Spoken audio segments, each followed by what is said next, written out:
आध्यात्म के आरंभ में योगेश्वर श्री कृष्ण ने कहा, अर्जुन, यह पुरुष श्रद्धा का स्वरूप है, कहीं न कहीं उसकी श्रद्धा होगी ही।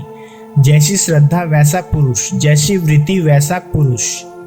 उनकी वह श्रद्धा सात्विक, राजसिक और तामसी तीनों प्रकार की होती है। सात्विक श्रद्धा वाले देवताओं को, राजसी श्रद्धा वाले यक्ष जो यश शौर्य प्रदान करते हैं, राक्षसों जो सुरक्षा दे सके का पीछा करते हैं, और तामसी श्रद्धा वाले भूत प्रेतों को पूजते हैं।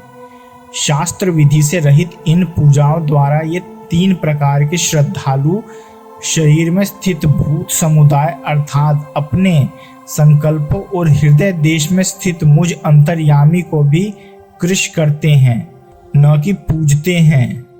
उन सबको निश्चय हेतु असुर जान अर्थात भूत प्रेत यक्ष राक्षस तथा देवताओं को पूजने वाले असुर हैं। देवता प्रसंग को श्री कृष्ण ने यहाँ तीसरी बार उठाया है। पहले अध्याय 7 में उन्होंने कहा कि अर्जुन, कामनाओं ने जिनका ज्ञान हर लिया है वह मूढ़ बुद्धि अन्य देवताओं की पूजा करते हैं। दूसरी बार अध्याय 9 में उसी प्रश्न को दोहराते हुए कहा, जो अन्य देवताओं की पूजा करते हैं वो मुझे ही पूजते हैं, किंतु उनका वह पूजन अविधि पूर्वक अर्थात शास्त्र में निर्धारित विधि से भिन्न है, अतः वह नष्ट हो जाता है। यहाँ अध्याय 17 उसी आसुरी स्वभाव वाला कहकर संबोधित किया। श्री कृष्ण के शब्दों में एक परमात्मा की ही पूजा का विधान है।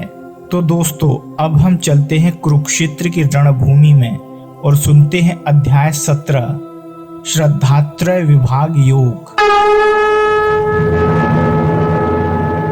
अर्जुन ने कहा, हे कृष्ण, जो लोग शास्त्र के नियमों का पालन न करके अपनी कल्पना के अनुसार पूजा करते हैं उनकी स्थिति कौन सी है? वे सतोगुणी हैं, रजोगुणी हैं या तमोगुणी? भगवान ने कहा, देहधारी जीव द्वारा अर्जित गुणों के अनुसार उनकी श्रद्धा 3 प्रकार की हो सकती है, सतोगुणी, रजोगुणी अथवा तमोगुणी। अब इसके विषय में मुझसे सुनो। हे भरतपुत्र, विभिन्न गुणों के अंतर्गत अपने अपने अस्तित्व के अनुसार मनुष्य एक विशेष प्रकार की श्रद्धा विकसित करता है। अपने द्वारा अर्जित गुणों के अनुसार ही जीव को विशेष श्रद्धा से युक्त कहा जाता है। सतोगुणी व्यक्ति देवताओं को पूजते हैं, रजोगुणी यक्षों व राक्षसों को पूजते हैं और तमोगुणी व्यक्ति भूत प्रेतों की पूजा करते हैं।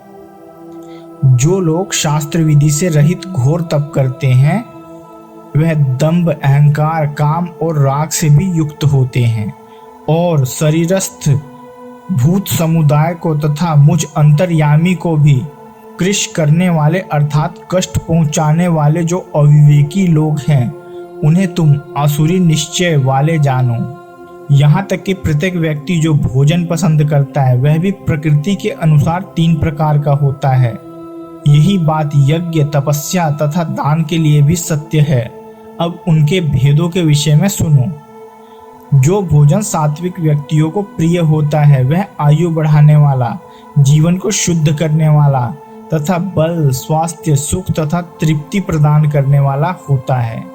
ऐसा भोजन रसमय, स्निग्ध, स्वास्थ्यप्रद तथा हृदय को भाने वाला होता है। अत्यधिक तीखा, खट्टा, नमकीन, गरम, चटपटे, शुष्क तथा जलन उत्पन्न करने वाले भोजन रजोगुणी व्यक्तियों को प्रिय होते हैं। ऐसे भोजन दुख, शोक तथा रोग उत्पन्न करने वाले होते हैं। खाने से 3 घंटे पूर्व पकाया गया स्वादहीन, वियोजित एवं सड़ा, जूठा तथा अस्पृश्य वस्तुओं से युक्त भोजन उन लोगों को प्रिय होता है जो तामसी होते हैं। यज्ञों में वही यज्ञ सात्विक होता है जो शास्त्र के निर्देशानुसार कर्तव्य समझकर उन लोगों के द्वारा किया जाता है जो फल की इच्छा नहीं करते।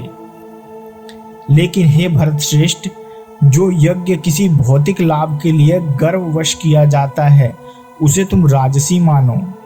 जो यज्ञ शास्त्र के निर्देशों की अवहेलना करके प्रसाद वितरण के लिए बिना वैदिक मंत्रों का उच्चारण किए, बिना पुरोहितों को दक्षिणा दिए तथा श्रद्धा के बिना संपन्न किया जाता है वह तामसी माना जाता है। परमेश्वर, ब्राह्मणों, गुरु, माता पिता जैसे गुरुजनों की पूजा करना तथा पवित्रता, सरलता, ब्रह्मचर्य और अहिंसा की शारीरिक तपस्या है। सच्चे भाने वाले, हितकर तथा अन्यों को शुभ न करने वाले वाक्य बोलना और वैदिक साहित्य का नियमित पारायण करना, यही वाणी की तपस्या है। तथा संतोष, सरलता, गंभीरता, आत्मसंयम एवं जीवन की शुद्धि, ये मन की तपस्याएं हैं। भौतिक लाभ की इच्छा न करने वाले तथा केवल परमेश्वर में प्रवृत्त मनुष्यों द्वारा दिव्य श्रद्धा से संपन्न यह 3 प्रकार की तपस्या सात्विक तपस्या कहलाती है। जो तपस्या दंभ पूर्वक तथा सम्मान, सत्कार एवं पूजा कराने के लिए संपन्न की जाती है वह राजसी यानी कि रजोगुणी कहलाती है। यह न तो स्थायी होती है न शाश्वत। मूर्खतावश आत्म उत्पीड़न के लिए या अन्यों को विनष्ट करने के लिए या हानि पहुंचाने के लिए जो तपस्या की जाती है वह तामसी कहलाती है। जो दान कर्तव्य समझकर किसी प्रत्युपकार की आशा के बिना समुचित काल तथा स्थान में और योग्य व्यक्ति को दिया जाता है वह सात्विक माना जाता है। किंतु जो दान प्रत्युपकार की भावना से या कर्म फल की इच्छा से या अनिच्छा पूर्वक किया जाता है वह रजोगुणी कहलाता है। तथा जो दान किसी अपवित्र स्थान में अनुचित समय में किसी अयोग्य व्यक्ति को बिना समुचित ध्यान तथा आदर से दिया जाता है वह तामसी कहलाता है। सृष्टि के आदि काल से ओम तत्व, सत्य, ये 3 शब्द परम ब्रह्म को सूचित करने के लिए प्रयुक्त किए जाते हैं। ये तीनों सांकेतिक अभिव्यक्तियां ब्राह्मणों द्वारा वैदिक मंत्रों का उच्चारण करते समय तथा ब्रह्म को संतुष्ट करने के लिए यज्ञों के समय प्रयुक्त होती थी। अतएव योगी जन ब्रह्म की प्राप्ति के लिए शास्त्रीय विधि के अनुसार यज्ञ, दान तथा तप की समस्त क्रियाओं का शुभारंभ सदैव ओम से करते हैं। मनुष्य को चाहिए कि कर्म फल की इच्छा किए बिना विविध प्रकार के यज्ञ, तप तथा दान करे तथा दान को तत्शब्द कहकर संपन्न करे। ऐसी दिव्य क्रियाओं का उद्देश्य भवबंधन से मुक्त होना है। हे पार्थ, सत्य भाव व साधु भाव में सत शब्द का प्रयोग किया जाता है और श्रेष्ठ शुभ कर्म से सत शब्द प्रयुक्त होता है। यज्ञ, तप और दान में दृढ़ स्थिति भी सत कही जाती है और उस परमात्मा के लिए किया गया कर्म भी सत ही कहलाता है। हे पार्थ, श्रद्धा के बिना यज्ञ, दान या तप के रूप में जो भी किया जाता है वह नश्वर है, वह असत कहलाता है और इस जन्म तथा अगले जन्म दोनों में ही व्यर्थ जाता है।